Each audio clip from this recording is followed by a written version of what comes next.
ಜೈ ಶ್ರೀರಾಮ್ ಸ್ನೇಹಿತರೆ, welcome to super ಅಡುಗೆ ಕಟ್ಟೆ. ನಿಮ್ಮೆಲ್ಲರಿಗೂ ಹಬ್ಬ ಹರಿದಿನಗಳಲ್ಲಿ ಆಂಬೊಡೆ ಮಾಡ್ಕೊಳ್ಳೋದು ವಾಡಿಕೆ ಅಲ್ವಾ.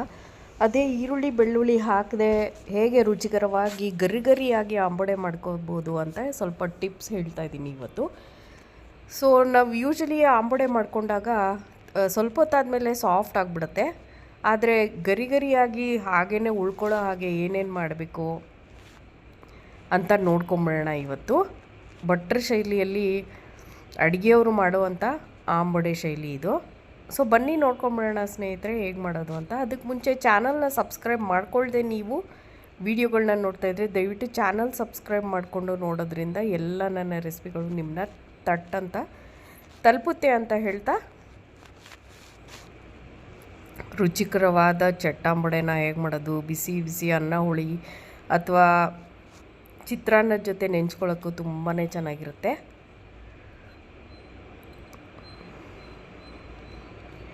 ಇದಕ್ಕೆ ಏನೇನು ಹಾಕಿದ್ದೀನಿ ಅಂತ ನೋಡ್ಕೊಂಬಿಡೋಣ ಸ್ನೇಹಿತರೆ. ಈ ರೆಸಿಪಿಗೆ ಒಂದು ಲೈಕ್ ಕೊಡಿ, ಕಾಮೆಂಟ್ ಮಾಡಿ, ಎಲ್ಲರ ಜೊತೆ ಶೇರ್ ಮಾಡೋದು ಮಾತ್ರ ಮರಿಬೇಡಿ. ಇದನ್ನು ಮಾಡ್ಕೊಳ್ಳೋದಕ್ಕೆ ನಾನು ಕಡಲೆಬೇಳೆನ ಉಪಯೋಗಿಸಿದ್ದೀನಿ ಸ್ನೇಹಿತರೆ.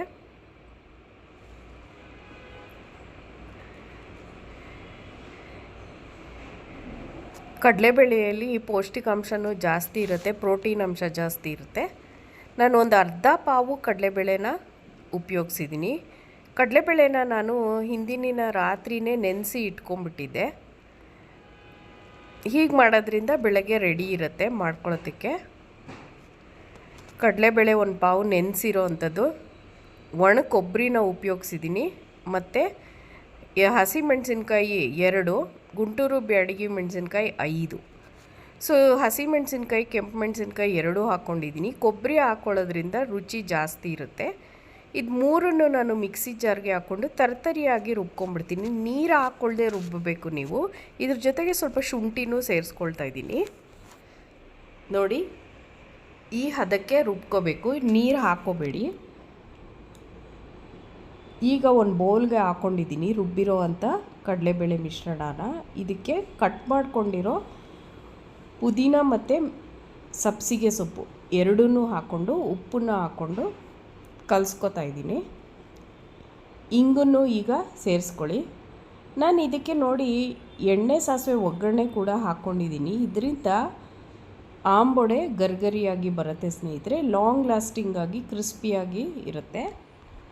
ಈಗ ಉಂಡೆ ಮಾಡಿಕೊಂಡು ಆಂಬೊಡೆ ರೂಪದಲ್ಲಿ ತಟ್ಕೊಂಡು ಕಾದಿರೋ ಎಣ್ಣೆಯಲ್ಲಿ ಬೇಯಿಸ್ಕೊಳ್ತಾ ಇದ್ದೀನಿ. ಸ್ವಲ್ಪ ಸಿಮ್ನಲ್ಲಿ ಬೇಯಿಸ್ಕೊಳ್ಳಿ, ಇಲ್ಲಾಂದರೆ ಸೀದೋಗೋ ಚಾನ್ಸ್ ಇರುತ್ತೆ. ಜಾಸ್ತಿ ಹೀಟ್ ಆದರೆ ಮೇಲೆ ಮಾತ್ರ ಕಲರ್ ಚೇಂಜ್ ಆಗಿರುತ್ತೆ, ಒಳಗೆ ಹಿಟ್ಟಿಟ್ಟು ಹಾಗೆ ಇರುತ್ತೆ. ಅದರಿಂದ ಸಿಮ್ನಲ್ಲಿ ನೀವು ಬೇಯಿಸ್ಕೊಳ್ಬೇಕಾಗತ್ತೆ. ಸ್ವಲ್ಪ ಉರಿ ಕಡಿಮೆ ಮಾಡಿಕೊಂಡ್ರೆ ಆಯಿತು. ರೆಡಿ ಆಗೋಯ್ತು ಕ್ರಿಸ್ಪಿ ಆಂಬೊಡೆ.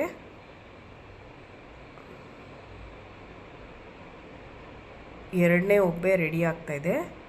ನಾನು ಹೇಳ್ದಂಗೆ ಹಿಟ್ಟಿಗೆ ನೀವು ಸ್ವಲ್ಪ ಎಣ್ಣೆ ಸಾಸಿವೆ ಒಗ್ಗರಣೆ, ಕಾದಿರೋ ಎಣ್ಣೆನ ಸಾಸಿವೆ ಸಮೇತ ಹಿಟ್ಟಿಗೆ ಹಾಕಿ ಕಲಸೋದ್ರಿಂದ ಕ್ರಿಸ್ಪಿಯಾಗಿ ಬರುತ್ತೆ ಆಂಬೊಡೆ. ನೋಡಿ, ಒಳ್ಳೆ ಬಣ್ಣ ಕೂಡ ಬಂದಿದೆ ಸ್ನೇಹಿತರೆ. ಸೊ ಅಡಿಷ್ನಲ್ ಆಗಿ ಅಂದರೆ ಹಸಿ ಕಾಯಿ ತುರಿ ಬದಲು ಒಣ ಕೊಬ್ಬರಿ ಉಪಯೋಗಿಸಿದ್ದೀನಿ. ಹಾಗೆ ಹಸಿಮೆಣಸಿನ್ಕಾಯಿ ಮತ್ತು ಕೆಂಪು ಮೆಣಸಿನ್ಕಾಯಿ ಕಾಂಬಿನೇಷನು. ಆಮೇಲೆ ಆಂಬೊಡೆ ಹಿಟ್ಟಿಗೆ ಸ್ವಲ್ಪ ಸಾಸಿವೆ ಎಣ್ಣೆ ಒಗ್ಗರಣೆ. ಹೀಗೆ ಮಾಡೋದ್ರಿಂದ ತುಂಬಾ ಟೇಸ್ಟಿಯಾಗೂ ಇರುತ್ತೆ, ಹಾಗೆ ಕ್ರಿಸ್ಪಿ ಆಂಬೊಡೆ ಬರುತ್ತೆ.